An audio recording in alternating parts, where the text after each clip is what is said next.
విజయవాడలో కొత్త డిమాండ్ తెరపైకి వచ్చింది. ఈసారి ఎంపీ టికెట్ బీసీలకే కేటాయించాలంటూ బీసీ సంఘాలు గళమెత్తుతున్నాయి.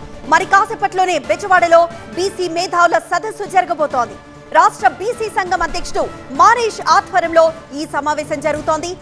బీసీ సంఘాల నేతలు, పార్టీల నేతలు, మేధావులు హాజరు కానున్నారు.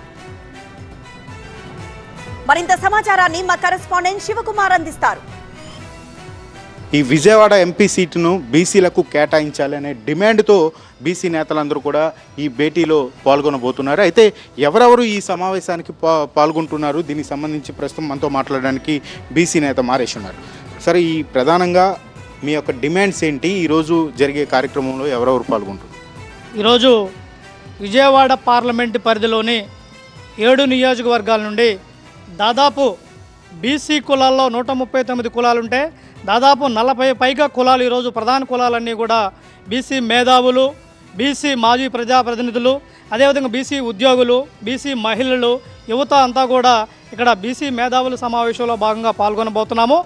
ఈ సమావేశం యొక్క ముఖ్య అజెండా ఏదైతే విజయవాడ పార్లమెంటు పరిధిలో ఉన్నటువంటి 7 నియోజకవర్గాల నుంచి వస్తున్నటువంటి 40 కుల సంఘ నాయకులంతా కూడా ఏకవాక్య తీర్మానంగా బీసీలకు విజయవాడ ఎంపీ టికెట్ కేటాయించాలని చెప్పేసి తీర్మానం చేయబోతున్నాము.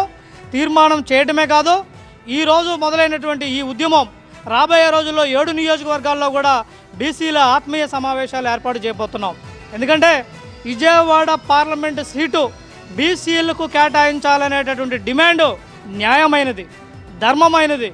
గత 17 సార్లుగా పార్లమెంటు ఎన్నికలు 1952 నుంచి 2019 వరకు ఎన్నికలు జరిగితే 17 సార్లు పార్లమెంటుకి ఎన్నికలు జరిగితే ఒక్కసారి కూడా బీసీ అభ్యర్థికి అవకాశం రాకపోవటం, బీసీ అభ్యర్థి విజయవాడ ఎంపీగా పార్లమెంట్లో తన గళాన్ని వినిపించకపోవడం అనేది ఇది ప్రజాస్వామ్య స్ఫూర్తికే చాలా మాయని మచ్చ అని చెప్పేసి ఈ సందర్భంగా తెలియజేస్తూ, ఎట్టి పరిస్థితుల్లో ఇవాళ రాష్ట్రంలో ఉన్నటువంటి అన్ని ప్రధాన రాజకీయ పార్టీలని వైఎస్ఆర్ కాంగ్రెస్ పార్టీ అధినేత వైఎస్ జగన్మోహన్ రెడ్డి గారికి, తెలుగుదేశం పార్టీ అధినేత చంద్రబాబు నాయుడు గారికి, జనసేన పార్టీ అధినేత పవన్ కళ్యాణ్ గారికి, Congress party, BJP party, CPI పార్టీల అధ్యక్షులందరికీ కూడా ఆంధ్రప్రదేశ్ బీసీ సంఘం తరఫున అప్పీల్ చేస్తున్నాము.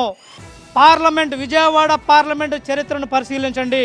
ఇప్పటికైనా బీసీలకి న్యాయం చేయండి. ఎందుకంటే ఎన్నికలు సమీపిస్తున్న వేళ ప్రతి పార్టీ కూడా మేము బీసీలకి అగ్రతాంబూలు ఇస్తామని చెప్పేసి కబుర్లు చెప్తున్నారు. బీసీల మీద ఉన్నటువంటి చిత్తశుద్ధిని అన్ని పార్టీలు కూడా విజయవాడ ఎంపీ సీటు నుంచే తమ చిత్తశుద్ధిని అన్ని పార్టీలు నిరూపించుకోవాలని చెప్పేసి డిమాండ్ చేస్తున్నాం. విజయవాడ పార్లమెంటు పరిధిలో 16 లక్షల ఓటర్లుంటే మైనార్టీ సోదరులను కలుపుకొని ఇవాళ బీసీల సంఖ్య 8 లక్షల పైగా ఉంది. మా ఎస్సీ ఎస్టీ సోదరుల సంఖ్య 4 లక్షలు ఉంది. మా కాపు సోదరుల సంఖ్య 2 లక్షలు ఉంది.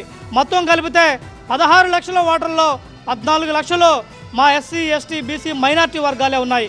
పెద్ద ఎత్తున ఇవాళ విజయవాడ ఎంపీ సీటు బీసీలకు కేటాయించాలని చెప్పేసి డిమాండ్ తెరపైకి వచ్చిన నేపథ్యంలో పెద్ద ఎత్తున ఎంఆర్పిఎస్ నుంచి కానీ, మాల మహానాడు నుంచి కానీ, కాపు సోదరుల నుంచి కానీ, మైనార్టీ వర్గాల నుంచి, అదేవిధంగా అగ్రవర్ణాల్లో ఆర్య వైశ్యుల నుంచి, బ్రాహ్మణుల నుంచి పెద్ద ఎత్తున మద్దతు లభిస్తుంది.